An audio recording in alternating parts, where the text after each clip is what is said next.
do you like sales? What do you think of sales? Do you like it? And I knew by the way he said it that I needed to say I loved sales, but I was honest with him. I said, no, I don't like sales. It's uncomfortable. I don't want to have uncomfortable conversations. I don't like rejection.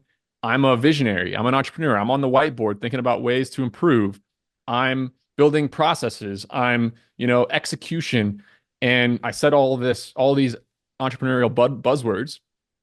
And he looks at me and he goes, Nick, you need to go get a job. And I'm like, what? And he goes, if you don't like sales, you need to go get a job.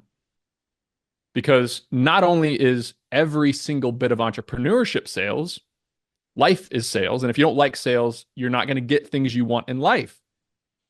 From the wife you want to marry, to the friends you want to hang out with, to getting your kids to do what you need them to do, all the way to, okay, if we zoom in on entrepreneurship, as a beginning of a fresh entrepreneur, you have to sell people to work for you because they're taking a risk. You have to sell people to sell to you because you don't have the credit or the money.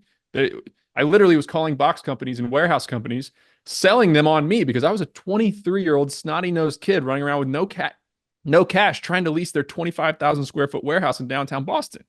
I had to put my sales hat on and convince that owner to lease that warehouse to me. And then I had to sell my customers. Man, it was sales nonstop. So he told me that. He said, look, if you don't like sales, you're in trouble, A. But luckily, you can train yourself to love sales. So you need to become a good salesman now. Tell yourself you're a good salesperson. And the way to do it is to practice and get used to rejection. And so I've spent the last 15 years going from, you know, imagine that kid in the kitchen who's afraid to call the restaurant to set the reservation to having uncomfortable conversations all day because that's what you do as the leader of a business.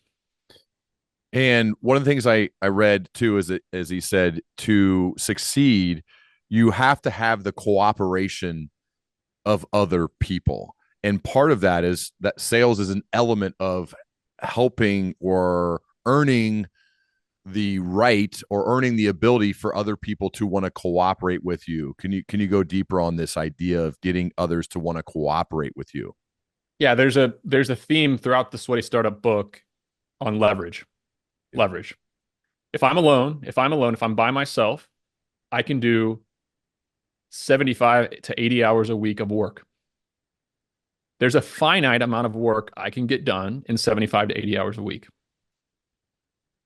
But right now we're on this podcast and I am going to get done about 350 hours worth of work while you and I talk because there's 350 individuals working for me right now who are on the clock, adding value to my business, my customers, my life while we're talking.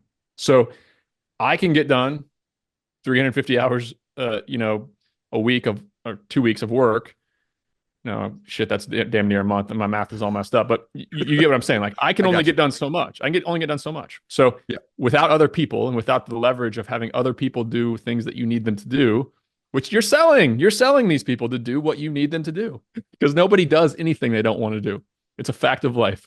If they don't want to do it, they're not going to do it. You Yeah. can't force them.